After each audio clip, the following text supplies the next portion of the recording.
Welcome to the AI Hustle Podcast, the podcast where we break down the latest in AI news, tools, and interview experts helping you hustle and do more using AI.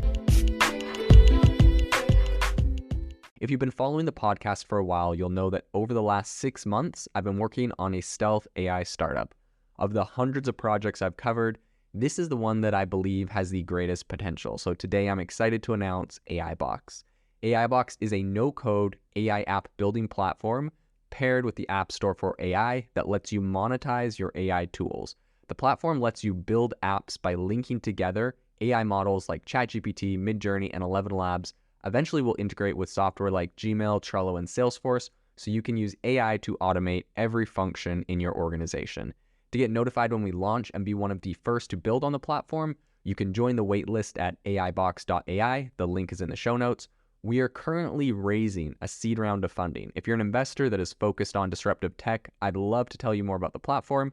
You can reach out to me at jaden@aibox.ai. I'll leave that email in the show notes. Today, we have just received the news that OpenAI is under federal investigation by the FTC for saying untrue statements about individuals or corporations, and it is currently investigating them to see if that is considered harmful. So today on the podcast, we're going to be talking about what is going on exactly in this case, where this originates from, and what the implications for the industry are in general. So overall, I think the probe's concerns are really focused on whether ChatGPT is engaged in the creation and, quote unquote, dissemination of false, misleading, disparaging, or harmful statements, because that obviously is wrong, and they would be prosecuted if they did that. So this includes any statements about individuals, and according to a bit of information from the Washington Post, while it's premature to predict a sudden clampdown, I think it's pretty clear that the FTC is currently actively looking beyond simply issuing warnings to the AI industry, and is looking to crack down a little bit harder when it sees them, making an actual mistake. And this is kind of interesting because this is something I feel like we've seen a little bit more from the FTC lately. We've seen them clamp down on crypto and other areas that were previously left a little bit less scrutinized, and it seems like they're kind of getting more into that. But just earlier this year, the regulatory body, the FTC, actually established a new office. It's called the Office of Technology, and the idea is to tackle they literally said snake oil. They said that the tech industry was oozing with snake oil. So that was kind of interesting, nice little metaphor.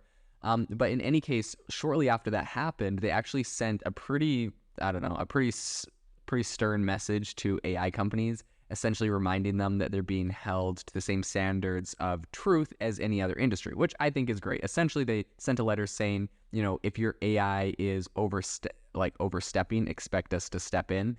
And they said, if you're making all these claims like, oh, we can generate X, Y, Z, we can create blah, blah, blah, our AI does this and this, when really it's just like software, not your AI. Pretty much any false or misleading statements that they're making to consumers, the FTC is putting them on notice and saying, you cannot do that, or, we will sue you. You have to be truthful, just like every other company. So, in every other industry. So, to be honest, I think that's great, in particular. So, this reported FTC inquiry into OpenAI that's happening right now and into their kind of operations is not actually the agency's first kind of jump into the whole AI oversight arena, but it does actually send a pretty strong message to OpenAI, and also I think to the wider AI industry, all companies that are in there right now.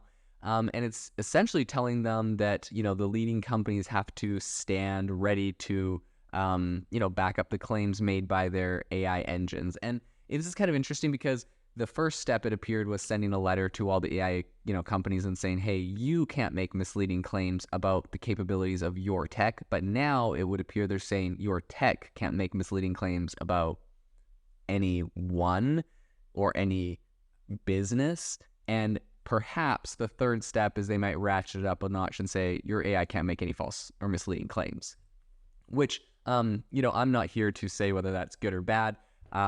Generally, transparency and truth is what the goal is. I understand the difficulties with some of these AI engines, right? Like, it's not like they were trained to lie. Just sometimes they hallucinate or say the wrong thing. And Obviously, the goal is to get these things better and better. So I'd be curious to see like how strict they will be at the beginning, especially with this emerging tech and, not wanting to shut down the industry and giving it the chance to grow and mature like it needs to.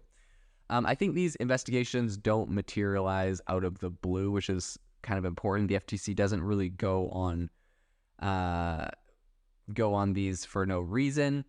Usually a formal complaint or lawsuit brings the issue to their radar, indicating potential negligency of regulatory stipulations. So, for instance, if a supplements company, provided a pill that made a lot of people sick, and then they got sued, the FTC might launch an investigation based on, evidence of, that company misleading the market or something like that. So in OpenAI's case, I think it's plausible that the FTC's probe originally was actually due to the fact, if you remember a little bit earlier this year, there was an Australian mayor who accused ChatGPT of falsely stating, pretty much he asked ChatGPT like, who is, and then he put his name in, and then it gave him this whole story about how, that name is a person that had been involved in bribery and had been sentenced to jail and blah, blah, blah. And I think he tried to sue them. And I don't think that lawsuit is settled, but I'm sure there's others that are similar, right? Ask ChatGPT. I think people just type their name in for it's kind of like a vanity thing. You want to see what it's going to say about you. And then when it says some crazy thing, maybe you have a similar name to someone else, or maybe it just straight up hallucinates and makes up a random story about somebody. In any case, people don't like it when it says that they're that they went to jail or have a criminal record or whatever. I mean, it makes sense, but it's kind of interesting. I wonder to what level ChatGPT, OpenAI have focused on fixing that. I'm sure it's kind of top priority after that lawsuit and now after this FTC probe. So if proven, these allegations could result in charges of defamation, libel, or what the FTC's letter reportedly described as quote-unquote reputational damage. And given OpenAI's product lineup, I think it's very likely that ChatGPT is the focus of this whole thing, right? Obviously, they got DaVinci and a couple other tools, but ChatGPT is the main one. It's got the broadest usage, so that's obviously what they're focusing on. So as it's the only, real, truly public offering from OpenAI capable of such statements, I think GPT-4 and other APIs are generally more locked down, and recently they've been subject to some of these probes. So whether or not OpenAI is found at fault from this, I don't know if that's as important. I think there's a lot of complex technicalities to address, like whether ChatGPT's output, qualifies as published content, speech, or even anything more than a private conversation. So all these elements are going to need to be validated, right?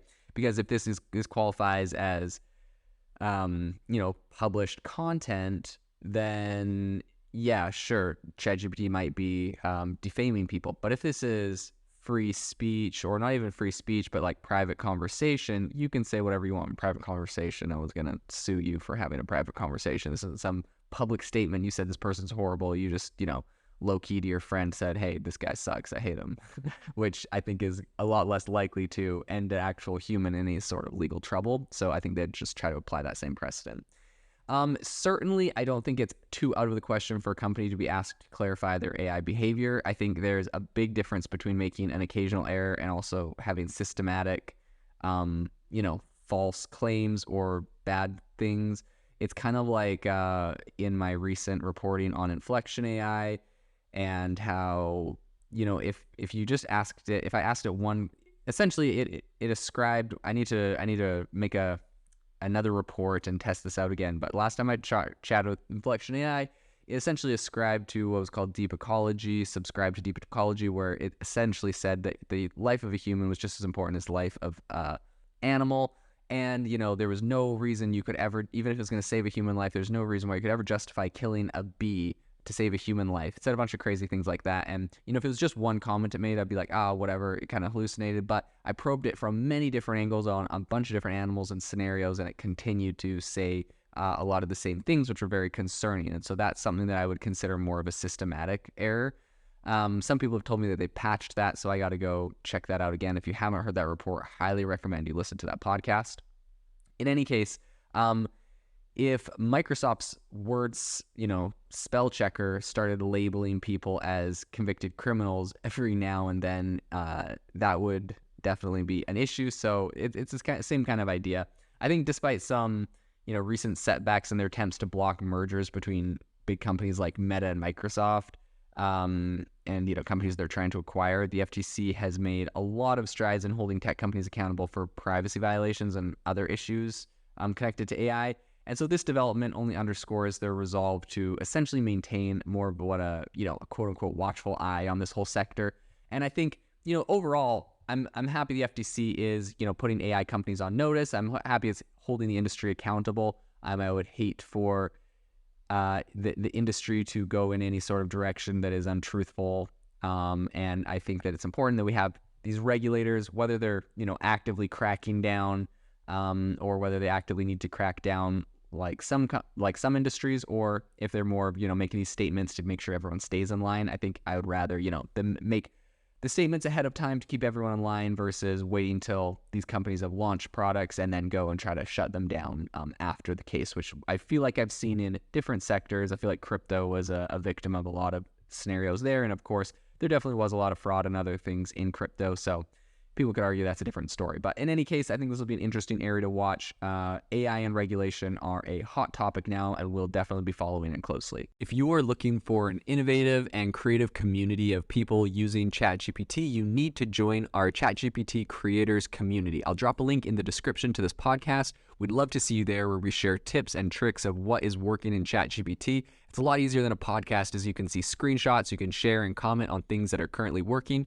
So if this sounds interesting to you, check out the link in the comment. We'd love to have you in the community. Thanks for tuning in to the AI Hustle podcast. If you could do us a massive favor, we would really, really appreciate it if you could leave us a review wherever you get your podcasts. This helps people find the podcast. It helps people know this is a good place to go. And we would really, really appreciate it, as it helps us continue to bring on incredible guests and share incredible content for you to listen to.